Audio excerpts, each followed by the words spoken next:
Home full episodes and Driving It Home featured interviews. You can subscribe to one or both. Just search for Driving It Home wherever you get your podcasts or get the podcast links on my show page by visiting heartlandsignal.com and clicking on my picture. Patty Vasquez, weeknights 5 to 7 on WCPT 820.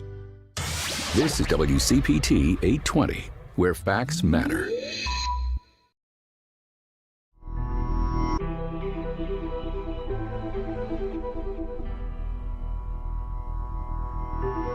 You are listening to Think Theory Radio. Radio.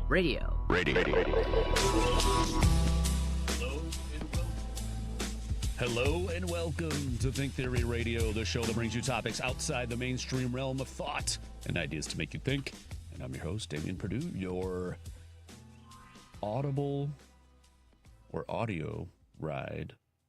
guide on this vibrational ride of frequency delights. Isn't that a DJ? I don't know. Yeah, that's a DJ. I am a DJ. And an MC. And I don't just play one on TV. You're and like, an MC. You're like just a rap group all rolled into one. I'm a one-man band. One-man rap band. No need for me on the ones and twos. But you are on the ones and twos and the threes and the fours and all the pots over there. Mm-hmm. Putting up them pots. Getting those pots hot. Mm-hmm. Drop it like it's pot. Drop it. And then, of course, Pauly C. Yo, yo, yo. The C could stand for cymatics or cortex. Because they were talking about all things sound and frequencies. All right. Vibrations, man. That's where I was going with in the intro, but I kind of messed it up a bit, but whatever. And if you're listening to us on AM radio, you are listening to us at 820 kilohertz. Or 820,000 hertz. Think about that. We're just broadcasting out there at 820,000 hertz, man.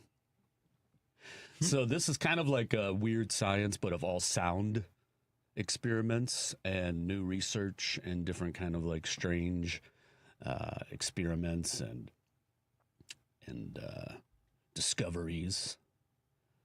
And we've done different like sound and frequency shows before, but it's been a while. So there's new information and some weird, like strange, kind of funny experiments with sound.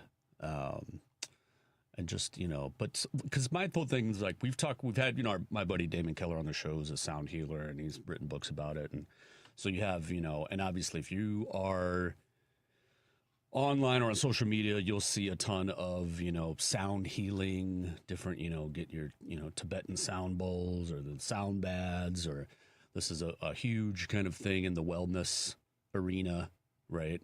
And it goes back, this we've talked about before, like what the ancients believed in sound and frequency. And, but I'm kind of like this one is, where does the fringe and real science meet? Does it meet at all? Can science prove the woo-woo? The woo-woo? And yes, it can. Okay. No, because there has been pretty cool recent experiments about what different frequencies do to the body, what they can possibly heal, like Alzheimer's, tinnitus, or tinnitus, tomato, no. I've heard it pronounced different ways. I was tinnitus. Tinnitus. Yeah, but it's tinnitus though. Is it? Yeah, supposedly. Is it a British person that's Tinnitus. aluminium? Yes, exactly. But tinnitus sounds right to me. I don't know, I have a little bit of it. Yeah. I don't know. Think of the itis. That's why. The itis. Yeah. Mm-hmm. Yeah. So there's different experiments showing like all these different ways, maybe possibly even reversing memory loss. Okay. Using frequencies and sound, but also what is the effect of sound on the mind and the body? And I think when most people think of sound, aside from, your voice or whatever, you think of music, the sound of music. That's why the movie was called that. The Sound of Music? But it's, what's the effect of music on people, right? Obviously, it elicits responses for sure. Mm-hmm. Neuroscience shows that music actively engages networks responsible for memory, emotion, motor coordination, and rhythm and beats activate motor regions, the motor cortex, that the cortex comes from. So does it activate like other senses? Yeah, they've actually, like when they do MRI scans, you can see the listening to and playing music lights up almost every part of the brain simultaneously. Mm.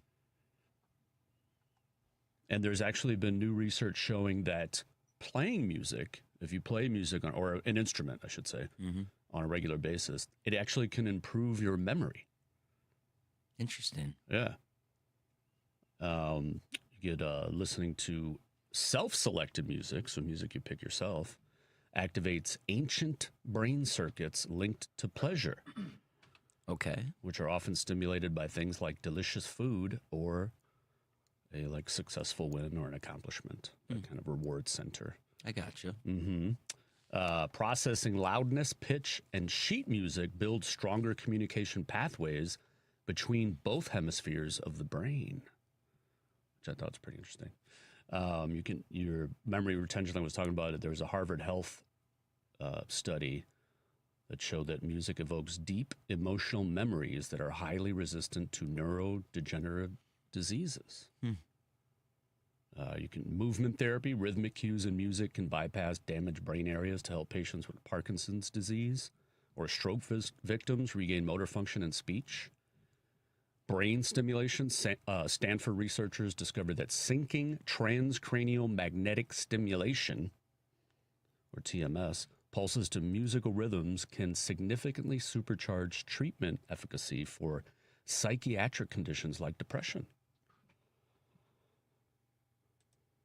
And going deeper into the, and these are just little tidbits, but I have like some other studies and stuff. But studies consistently show that listening to music, especially when chosen for intentional relaxation, helps lower cortisol levels. And they have done studies that show like different music that you play, how it raises or lowers your cortisol, which helps you like relax. They say classical music is kind of the best for lowering your cortisol, but I guess it also, that would have to be like kind of personal preferences too. Okay. You know, I mean, there has to be some correlation. I do believe that there is obviously the frequencies and everything that's hitting, you know, your auditory system and your body. But if you don't like certain kind of music, I don't know if it would have the effect on you. You know, like there's people that don't like classical music. So would they have the same effect, or would they just be annoyed that it's playing? I don't know. Yeah, that's a good question. You know, or like some people love death metal. Mm-hmm. And maybe it relaxes them. Does it though? I mean, I don't know. I mean, who am I to tell a person? But I feel like people say that, and it's like either you run at a high energy, you know, or you're just fooling yourself into believing that relaxes you. I don't know. Well, maybe it puts them in a good mood. Yeah, which creates the relaxation. There you right? go. Like they just they're happy when they listen to that. So that. But I feel like it would still like throw some adrenaline in you, or like pump you up or something. I don't know. I mean, usually when I listen to something fast and loud, it gets me hyped up. Yeah. I don't know. I'm just thinking like the reverse of it. Like, you know, you see like guys listen to like rap and like heavy metal to like get pumped up for like a sporting event, like an athlete. Like, could you imagine one listening to like smooth jazz or something? All right, we're going to go out and kill it today. Yeah. Well, maybe if it's like, depends on the athlete, you know, if they need something that's calm and meditative before they go out there, maybe they like ease their mind. Get into like the Zen. Get into the Zen mode. You know, that could work. Yeah. Right? Or maybe they have a certain kind of rhythm to like, you know how like baseball players have their little like routines when they're going to bat, right? Yeah. So maybe some of them have like a the weird thing is like playing in their head when they're doing it. From being around it a little bit, guys tended to listen to rap and country music when they were like having batting practice. And I just always found it like that's a weird dichotomy, but it's also like country music. Like that's, I don't know, I guess that kind of goes hand in hand with some baseball players, but yeah, it just seems like, I don't know, that would just annoy me. Right. That would annoy me personally if I was working out and I was like, we got to listen to this stuff. Right. You know? Yeah. Not a fan of country. And not like more outlaw country. I like Yeah, none I of this do like like more the- Walmart country Yes, or agreed. the pop rap music that they with a drawl that they call country nowadays. You can keep all of that. Yeah. Yeah, anything made after like 1980, I probably won't like when it comes to country music. There's actually some good like I'm newer, sure. I'm more sure alt country is underground- great. You know, like Yeah. there's people that touch the genre, but like Yeah. for what the collective mainstream country music is nowadays, like it's Oh yeah, it's all very poppy. rap and music kind with a of- drawl. That's all it is. Yeah, Which there are actually rap country artists now. yeah. It's all blended together. There's no genres anymore. I don't think that is none of that is healing for me anyway. Country music or the blurring of genres. Or no, just like pop, cultural music. I don't know. Yeah, I was mean, gonna it say, as doesn't far as like really, mainstream music, there's probably like a annoys me. 2% of it being put out as something that I would like find myself listening to or wanting to listen to. The rest of it is probably just like, ranges from just like candy for the ears that's just bad for you, versus, and then things that are just straight up annoying and things that I'm not in the demographic for. There's that too, True. They're not making music for 40-plus-year-old males. But I always thought too, like just talking about like sound and healing, and music. I feel like whenever I go to the doctor or like in the hospital or whatever, I just feel like stressed out. Right? Like it's Okay. just not a very like relaxing place. Yeah, well, yeah, the You know? white walls, fluorescent lights. Yeah. People that are on edge, and like not feeling well. And But don't you think they should play music? Like, Yeah. play some some soothing places music? do. Yeah. I mean, I guess it depends of on the like place, like a yeah. dentist's office. I've heard it, but yeah, no, I'm I've sure really like heard doctors. it in a kind Yeah, of like doctor's no, office. yeah, I said they usually keep it kind of quiet, don't they? Mhm. It's like, like Jerry Springer on in the Yeah. corner or something or whatever. So that's- daytime yeah. Yeah, television exactly. and soaps. which look is more stressful. Right. Play some music, man. You're playing like no, because it's true though. You're like sitting in you're waiting for your doctor, and you're watching like the news, and it's all like death and destruction. Yeah, yeah. Play some like classical music, man. Let's like incorporate the healing. But and talking about like healing and stuff, I thought this was pretty interesting. There was a scientist working on who studies the microstructures of neurons, which are called microtubules, which we've actually talked about on the show before because the famous mathematician Roger Penrose proposes that consciousness may arise in the microtubules of the brain, but he was trying to expand his research into treating dementia, including Alzheimer's, with short bouts of extremely low-intensity ultrasound. And he believes that you could create like a tiny, cheap device which actually could reverse memory loss and prevent Alzheimer's. And this guy, where's his name? I'm trying to find it. His name is, he's an anesthesiologist, Stuart Hameroff.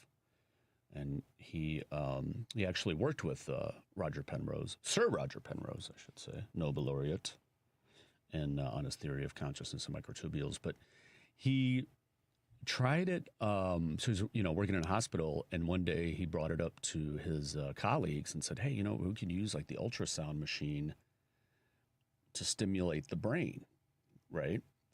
That was kind of where he first got the idea, and that was kind of funny because his colleagues were all like, "Well, yeah, well, you do it." And they're like, because I guess he has like a shaved head. They're like, "You have a perfectly like smooth head," But I think it was mostly like, "Yeah, go ahead, dude. You try that on yourself first." Right. And so he did. And after he put the goop on, he put his head in there and turned it on. He kept it on there for about 30 seconds, and said he didn't feel anything. And then he was disappointed, so he put it down. But about a minute later, he got a buzz, and then was like buzzed for 2 hours. Oh, wow. Yeah. And then he felt like really creative, energetic. He said, "I felt tremendous." So he got like high off of the ultrasound. Okay. But it's kind of funny because it sounds like somebody who smoked weed is like, and I was really creative and energetic. I felt tremendous.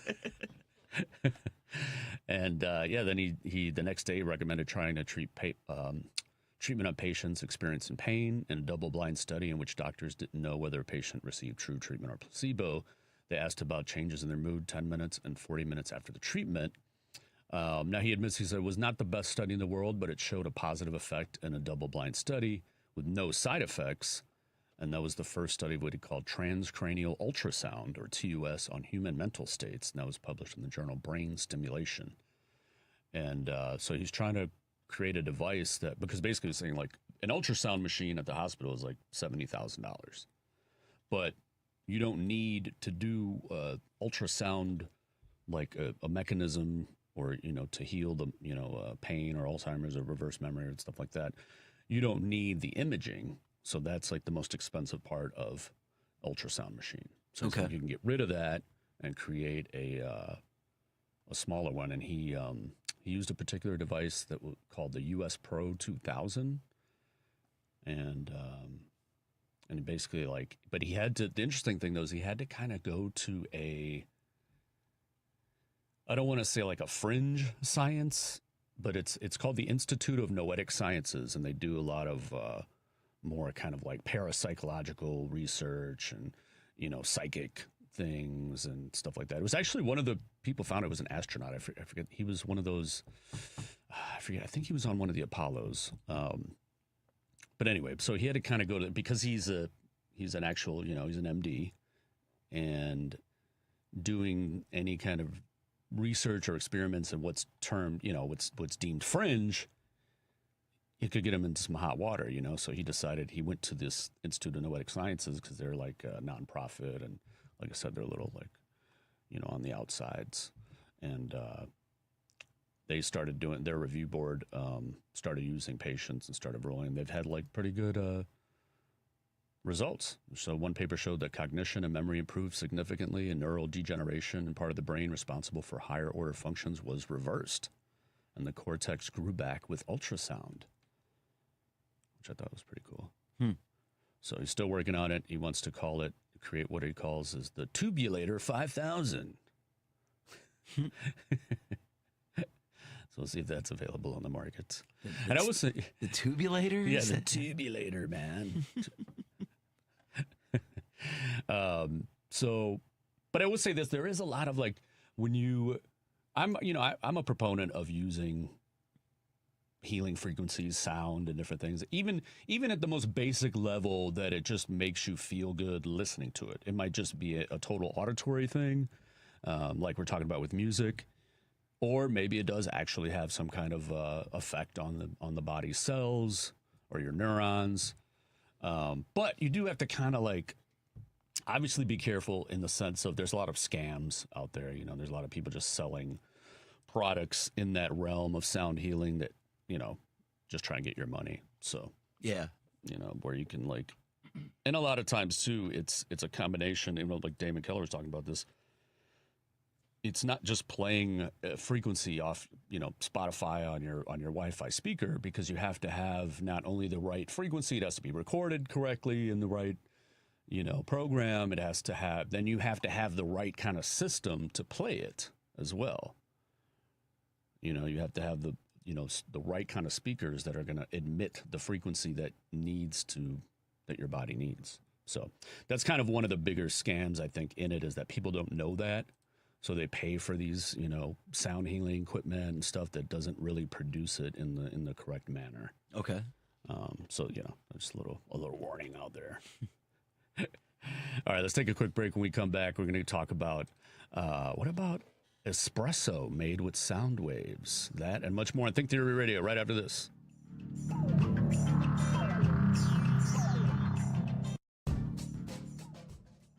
This is a WCPT Civil Rights Snapshot. Many know of Dr. Martin Luther King Jr., but few know of his right-hand man, Bayard Rustin. Rustin was born in 1912, raised by his grandparents, who taught him the Quaker values of peace and nonviolence. In college, Rustin grew an interest in socialism, joining the Fellowship of Reconciliation, working with them for 10 years before Rustin was fired and arrested for being caught having sexual relations with another man in a parked car. But his time there wasn't for nothing, as it was there he met A. Philip Randolph, who convinced Rustin to meet with Dr. King during the Montgomery bus boycott. Rustin, along with writings from Gandhi, urged Dr. King to accept pacifism as a way of life. Rustin showed brilliant strategies and organization skills, which led to him organizing the March on Washington, having thousands of people attend. However, this partnership would not last as Dr. King distanced himself from Rustin after Congressman Powell threatened to use Rustin's sexual orientation against Dr. King. Rustin continued to work with Randolph for civil rights and gay rights until his death in 1987. Please stay vigilant about our civil rights. The fight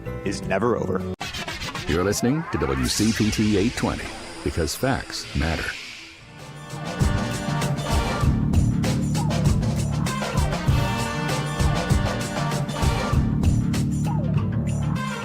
Welcome back to Think Theory Radio. This is Damien, and today we're talking about all things sound. Sounds good.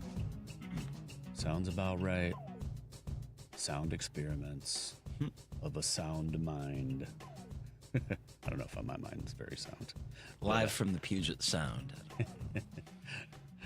So we were talking about different experiments with using sound and you know, the merger of the kind of fringe sound healing beliefs and also actual scientific research.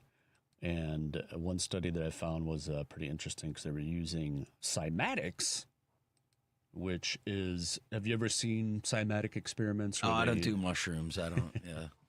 No, it's cymatics. It's like mushrooms without doing mushrooms. Man. Cymatics? Okay. Yeah.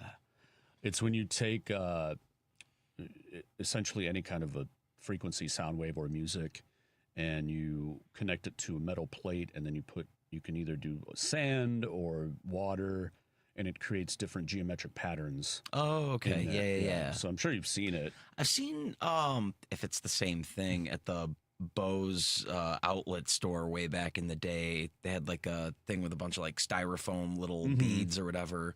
You press the button, it was testing the bass, and it was like the beads all of a sudden formed like waves. Yeah. Similar thing, yeah. But if you do it with a certain, and you can, if anyone wants to get it, you can actually order like a cymatics plate online. And it's kind of cool. It just, you know, put a bunch of sand on top, or you put it in water, and it creates, depending on which frequency, some frequencies just create like a distorted kind of image, but certain ones are like these perfect geometric shapes.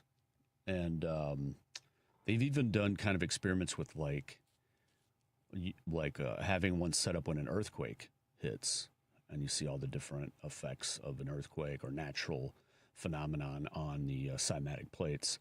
But, and I guess the cymatics is derived from the Greek word kymatikos, meaning related to waves. And some of the pioneers in cymatics is Ernst Chladni and Hans Jenny.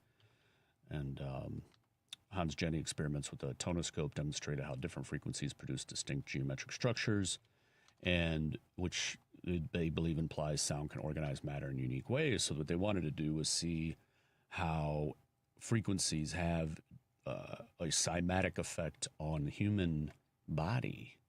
So they started doing all these different frequencies, and 528 hertz, they believe it's associated with DNA repair. Researchers observed increased cellular activity and enhanced mitochondrial function at this frequency. At 432 hertz, which is what, that's the musical standard, right? Isn't it? Or is it 440? 440. It was 432, but then I think they did the universal one at 440. I don't know why, but if you listen to stuff at like 432 or like not 440, it kind of sounds a little bit more soothing. Yeah. Yeah, it actually, I don't know how to describe it. Yeah. It is. It's been proven in a ton of studies that 432 hertz is just a more soothing frequency.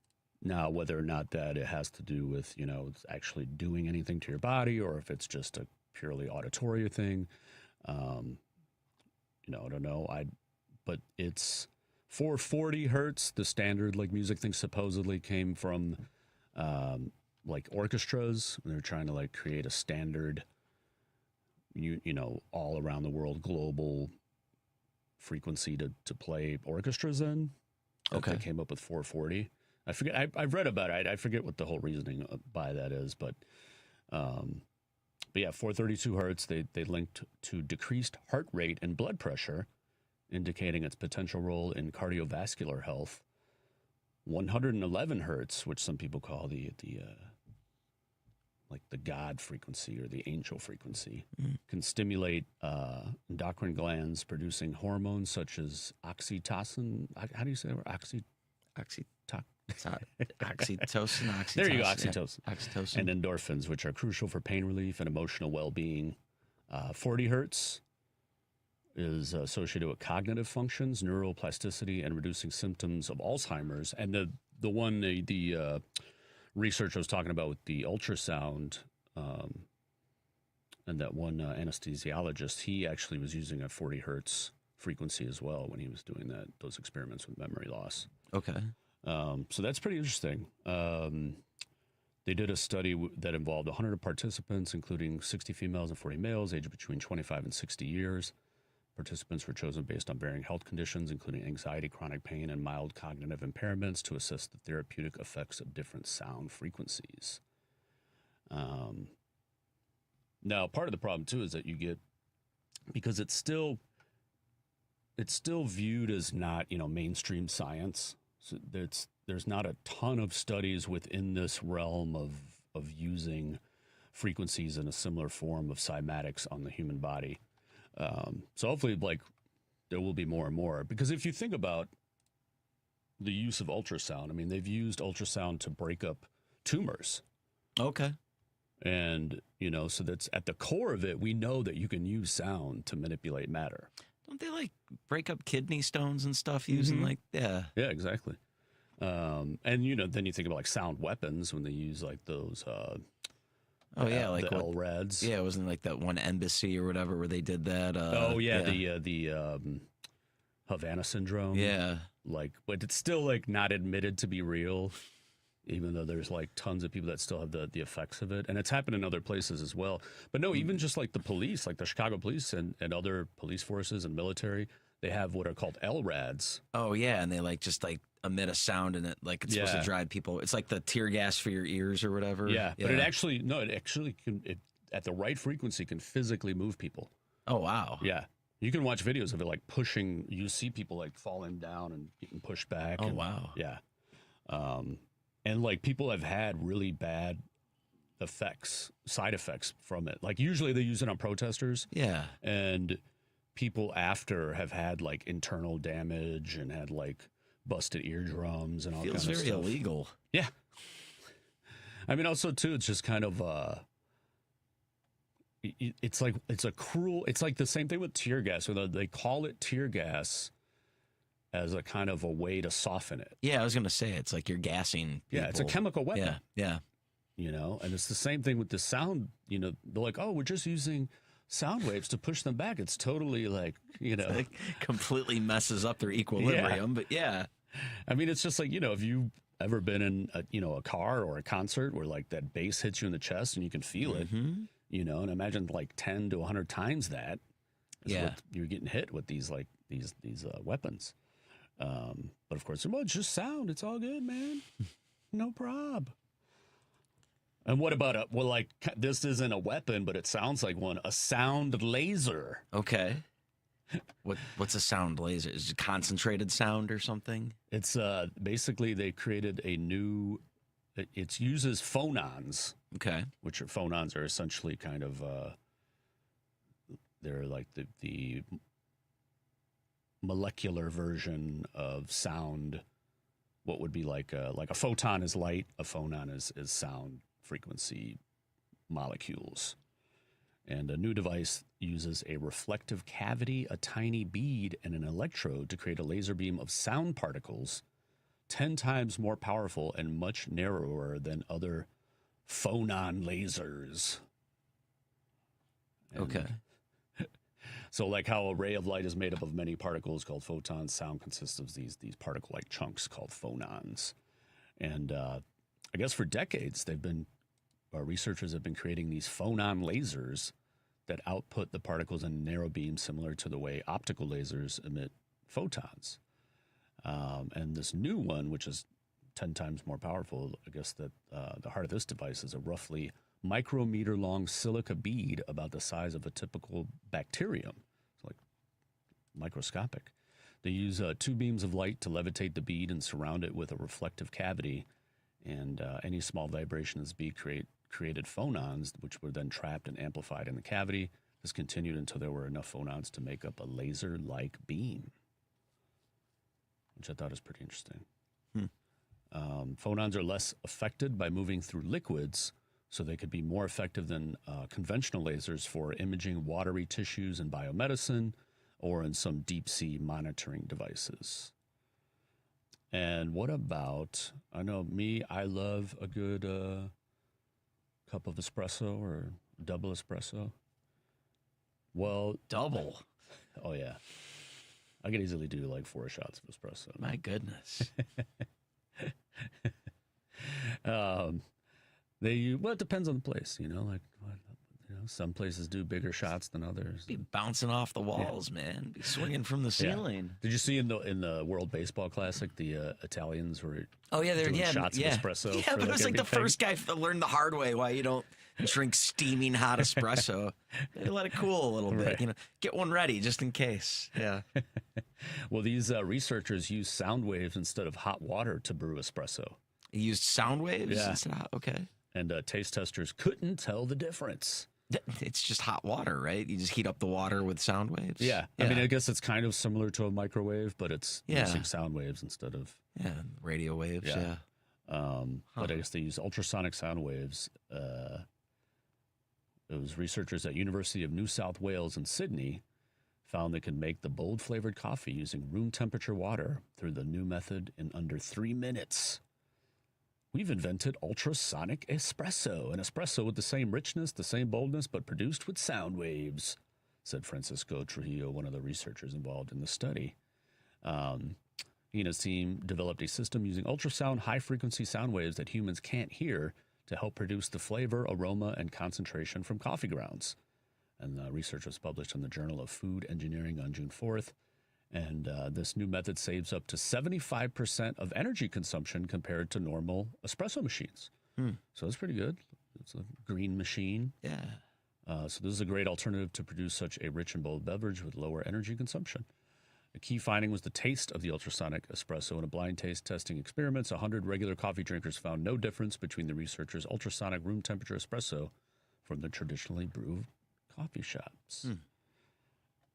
Now, it would be interesting to do that experiment in somewhere like Italy, where they really do love their espresso. And I wonder if people would be, like, would it be sacrilegious to them? Like, what? There's no way I'm drinking espresso made from sound waves, That's just not how it's made. I mean, I'm sure there's purists out there, but how would they know? True. Let's see what else we got here. We got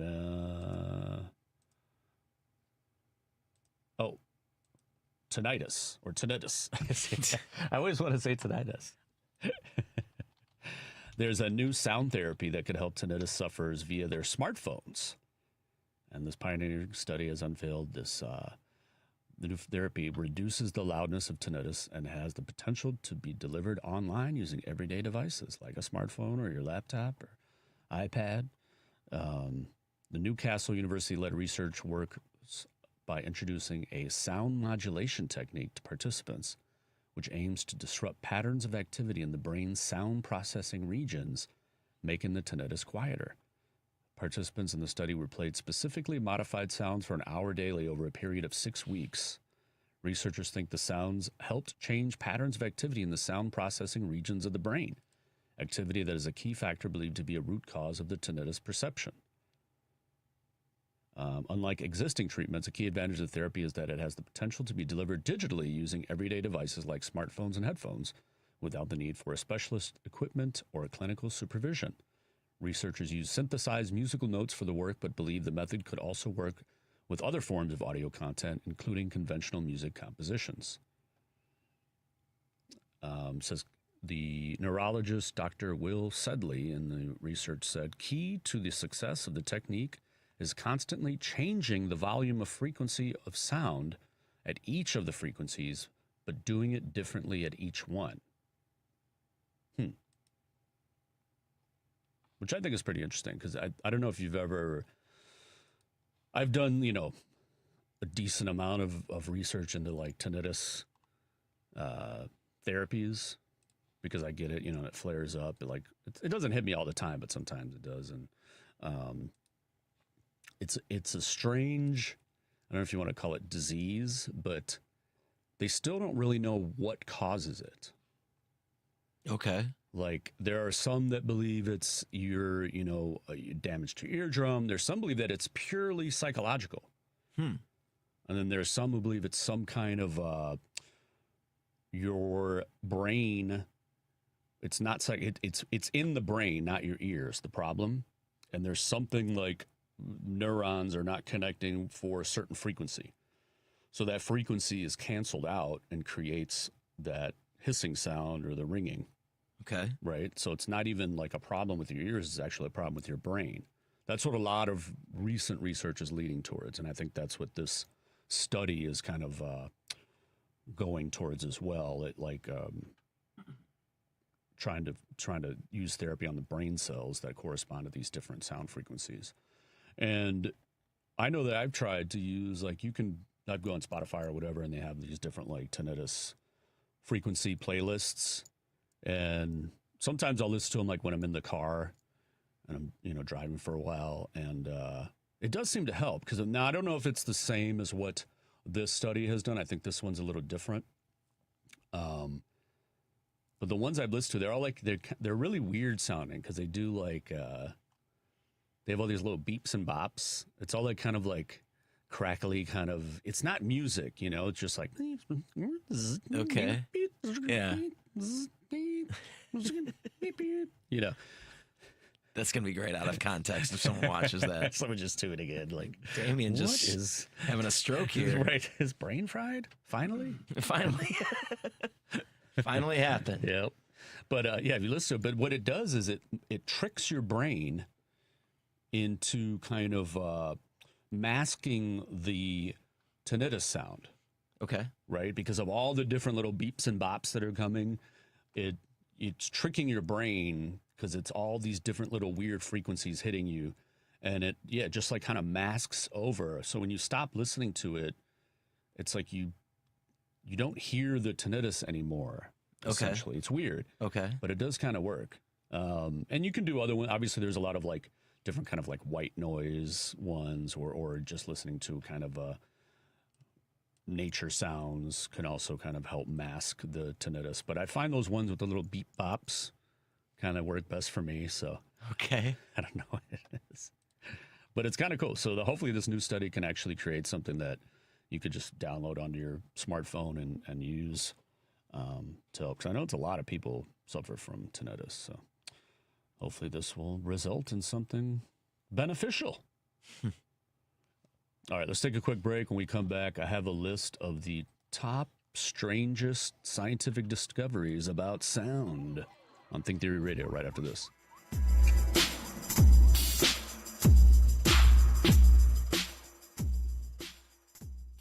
Dive deeper into the heart of the news and stories at WCPT 820 and across the Midwest by checking out our website, heartlandsignal.com. It's the coverage I can count on every time. For the latest news updates, in-depth analysis, compelling stories, comprehensive election coverage, live streams, and thought-provoking opinions, head to heartlandsignal.com. When I need to know, they're there. They keep me informed and updated wherever I am. Stay informed with WCPT 820, your go-to source for where facts matter. Alexa, play WCPT. WCPT from TuneIn.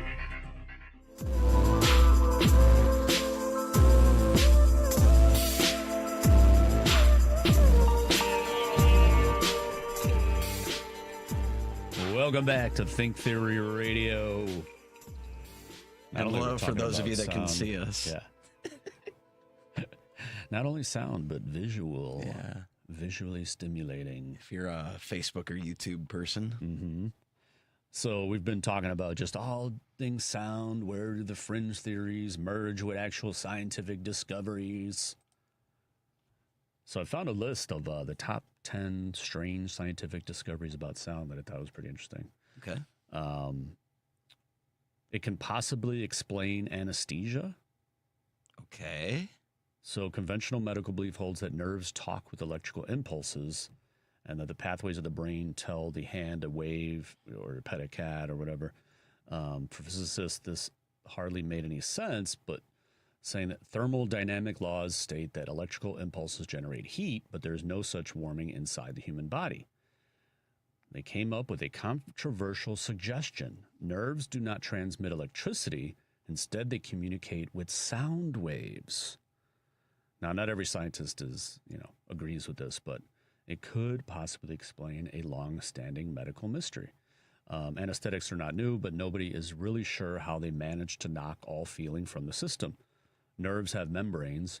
These sheets must maintain a temperature similar to a body's heat for sound pulses to transmit their messages. Enough anesthetics can alter the temperature and effectively block sound waves from sending pain signals during surgery.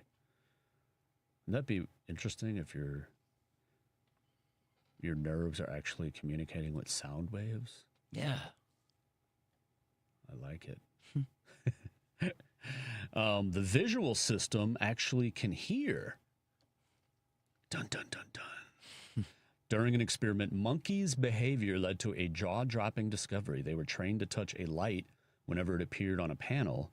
When the spot was bright, the monkeys found it with ease. Dim, they struggled. But when they used a quick sound accompanied with the dim spot, the monkeys pointed it out so fast that there was only one explanation, that the brain can use sound to see. Okay.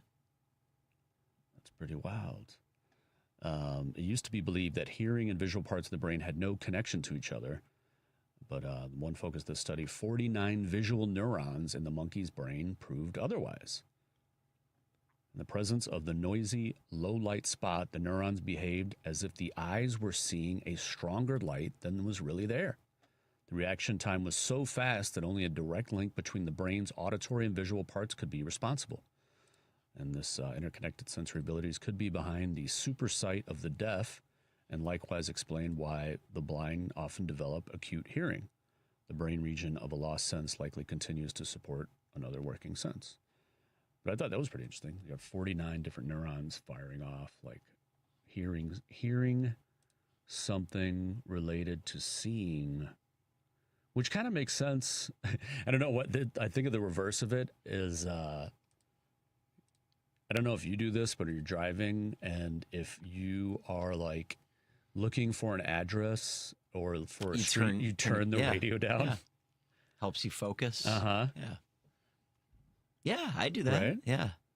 Even though really I don't know if it has any correlation, but maybe that's similar to this. Probably like the just opposite like less distraction. Yeah. I don't know. I always think of, I mean, not that it was official at all. It was like grade school kids doing a test on other grade school kids, but like a science fair. And it was like the older kids, I was like in one of the younger classes, and the older kids were like, you're going to do like these multiplication tables. And this one's with classical music, and this one's going to be with like heavy metal or punk music. Mm-hmm. And it was just like, yeah, you would rather hear the softer music. I think they even as a control had no music, and it was like bam, bam, bam, bam, you know, like, but I remember it was like the faster music just made it more chaotic and harder to focus. So I think there's something to that. But at the same time, I've also trained myself, too, to be like, no, I'm cranking music looking for this number. Right. It's like, I can do this. I can walk and chew gum. You got to fight the... Fight that urge to not... fight the urge. Yeah, to be discombobulated. Right. I don't know. Now, I guess it kind of is the opposite of that monkey experiment, but it would be more like if you were looking for an address and then whatever building was like playing a sound and that helped you see it. Okay. All right, back to the list. A new way to test blood. Okay. And current blood screening technology is, pretty time-consuming, damage samples, risk contamination. But recently, a new method changed all of that. Blood can now be tested with sound waves and deliver a quick, accurate result. When scientists want information about a patient's condition, they hunt for exosomes. Cells release these tiny messengers which reveal plenty about the body's health and disorders. The new technique separates cells, platelets, and exosomes with sounds at different frequencies. The blood is briefly exposed to the acoustic pressure of the test, and this prevents any damage to the sample. The applications of using sound to screen blood hold life-saving possibilities. Quicker diagnosis, routine tests for previously hard-to-reach organs, and replacing most calls for a biopsy are among some of the benefits. One another valuable possibility is that you might be able to create the test in a portable kit and be used anywhere, like an ambulance or isolated villages. So that's pretty cool, using sound waves to test blood. And then, of course, we know that the pyramids were built by levitating the stones with sound, man. Here's proof. They have actually, now we've talked about this on the show before, is using sound to levitate an object, but no one has done anything as large as a pyramid stone. But I guess they originally, in 2014, a Scottish university tried to do this with sonic percussion, but they couldn't. And years later, another group of scientists used software and the Scottish data to find the magical pattern. They found 3 and even built a successful 3D sound field with 64 exquisitely tiny loudspeakers.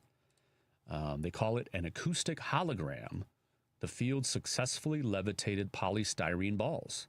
With 3 different patterns, researchers were able to clasp the balls in a tweezer-like manner, keep them in a cage made of sound, and hold them steady in the eye of a tiny acoustic twister. Like a little acoustic tornado. Okay. I thought that's pretty cool. They used sound to levitate it, and then they used other frequencies to hold it in place. That's like I don't know. That's weird. It's like a drone propeller or something. I don't know. Yeah, I mean, this could have, all kind of potentialities with that. But it is, like I said, it's a very small, you're using just a polystyrene ball. I don't know what you would need.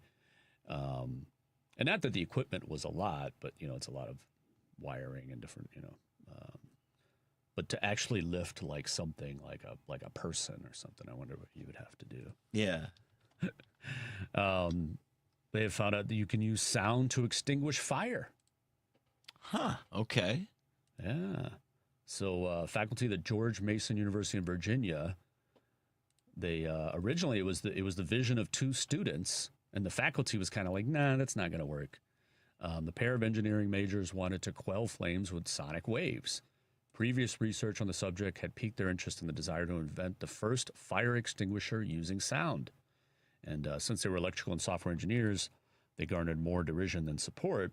Seth Robinson, 23, and Viet Tran, 28, continued anyway, sometimes on their own dime and under guidance of one professor. They quickly eliminated music when the waves were too inconsistent to disrupt the flames. The idea was to separate the fire from its food, oxygen. This finally happened when the fire got zapped with low frequencies of 30 to 60 hertz. The pressure waves created a void with little oxygen, and that prevented from reigniting. The flames died instantly.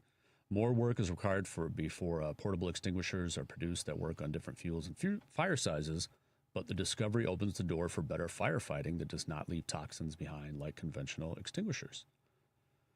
That'd be pretty cool. You just have like sound extinguishers. Yeah. Right? I wonder how that would work on a big scale. Like if you have like a burning building. Just like roll up a giant speaker. Yeah. Or can they create like you have the long hose and the pressure coming from the fire hydrants. Yeah. What if that is some kind of focused sound beam, right? Yeah. Sorry, I'm just thinking like someone grabs their like ghetto blaster. They see like a small There's fire. a fire. Yeah. Boom, Hold boom, on. boom. I got this. Need to pick out a good song here. Well, so they were using like low frequency, 30 to 60 hertz, on a small, they just made like a little small portable extinguisher on a small little fire, but I wonder like how would you do that on a mass scale? That also like not only leaving behind the toxic, toxins from the foam and stuff, but it could possibly, save water. Mm-hmm. If you could create this on a big scale. So we need it for the data centers, so that's a good thing. Right. Don't get me started. It's a whole other episode. Sorry, I know. Had to get my jab in there, Sound also alters taste. Okay. Did you know? No, I did not know that. Yeah, low frequency sounds can bring out the bitter taste in food. And the higher frequencies add a touch of sweetness. Interesting. Yeah. The phenomenon is not entirely understood, but there's been plenty of experiments in the laboratory and in restaurants confirm that notes affect the palate. And this is what researchers call modulating taste. It seems to dial up the bitterness or sweetness of nearly everything from cake to coffee. The unusual influence does not directly touch the taste buds per se. Instead, it appears to work its magic in the brain. High or low notes alter the brain's preference of focusing either on the sweet or bitter qualities of the meal. Noise can also negatively affect the culinary experience. In 2011, a study found that background noise played a big role. If too loud, people are less likely to taste salt and sweetness or enjoy their lunch. This explains why rowdy restaurants can spoil a meal and why airline food has a bad name. Okay. Yeah. I don't know about the airline food one, though. That's funny, though. Yeah. That one's interesting because it kind of correlates into the tinnitus phenomenon, right? So because what they're saying is this doesn't actually affect your taste bud, it affects something in the brain correlating to the way you taste things, right? So it's similar to how like we believe that possibly tinnitus is actually something to do with, the way your brain is processing frequencies as opposed to damage to your ear. I wonder if it's a similar kind of thing. Like these frequencies trigger something in your brain to tell you what a taste is, which could be pretty wild if that's true. And it does make sense when you think, I think there's part of it is just a kind of, if you're eating a meal, especially if you're going out to eat, if you feel relaxed or you're in a place that you like, it's just going to taste better, Mm-hmm. Or if you're really high. Data symphonies. Okay. Yeah. So a scientist named Mark Ballero grew up in a musical household, and during his PhD studies, he became interested in turning data into music. And he turned to sonification, which is the process of switching flat data into sound waves. Over the next 2 decades, Ballero created songs that held the data of several studies. Is this like what the sequencer in Baba O'Reilly is like just the numbers they plugged into the sequencer based on like a fictional height and weight? Yeah. Kind of. So he used a neutron star's energy. Okay. The data of it. Yeah, this isn't like he had a Moog synthesizer and no, a lot of time on his hands. No, what he was using is like data, like digital data from different studies. I gotcha. He used the body temperature cycles of Arctic squirrels. He used data of sunquakes and tropical storms. And when creating one of his symphonies, Ballero first familiarizes himself with the information and what the study is all about. Then he adds suitable sound that complements the numbers and the nature of the study. So he does add some kind of sound in there. It sounds like it's like coding and decoding. Yeah. Like the new form of encryption. Mm-hmm. Yeah, it's pretty interesting. I guess swirling sounds made up a tropical storm. When he turned a solar wind into music, the resulting tune was shifting and shimmery. And while it's not a widespread tool in the scientific world, sonification has made some progress in astronomy. At the South African Astronomical Observatory in Cape Town, blind astrophysicist Wanda Merced listens to her data. She discovered that stellar explosions produce electromagnetic waves when the violent event's particles exchange energy. Her sighted colleagues missed it completely because they only looked at the graphs. They didn't listen to the data. That's pretty wild that she found, she made this major discovery about stellar explosions because she's blind and has to listen to it. Isn't that wild? Yeah. And then what is the basis of the cocktail party effect? Right?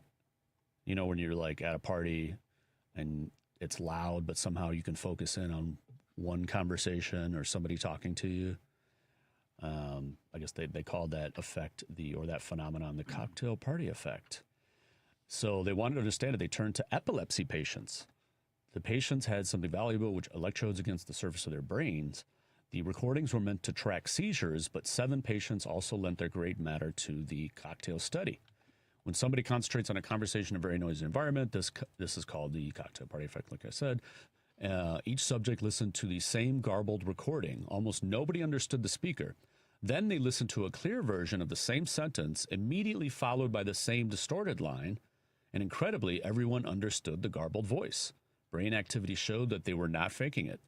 During the first test, the regions for sound and speech remained somewhat inactive, but they lit up with the subsequent recordings. As it turns out, the brain's lightning-fast plasticity is behind our ability to follow conversations at a rowdy party. Once it recognized words, the brain reacted differently to the second garbled sentence. It sharpened the visual and auditory systems, fine-tuning them to locate speech and filter out noise. Which reminded me of a different study where they actually, researchers created sound that can bend itself through space, reaching only your ear in a crowd, Paul. Isn't that pretty cool? Yeah. So, like, they can use localized pockets of sound that are isolated from their surroundings, and they developed a technology that could just talk to you. Imagine that if you're, like, in a place and like, oh, Paul. That's so creepy. Over here, Paul. Right? The voices in my head are telling me to. Sure thing, schizo. And one last thing, I guess, is that there is actually people that hate sound. Okay. And I guess it stems from a brain abnormality, and it's called misophonia, or this phenomenon. It's a real medical condition. And do you think they learn sign language and then like meet a deaf person and then they explain themselves to the deaf person and the deaf person's like, how dare you? Right. How dare you, sir? Like, wait a minute. You can hear and you hate sound? What's wrong with you? No, but I guess it's a brain abnormality. Pretty interesting. All right, that's it for today. I want to thank everybody for listening. We'll be back again next week and every Saturday, 6 to 7 p.m. right here on WCPT 820. Think Theory Radio, 820 hertz.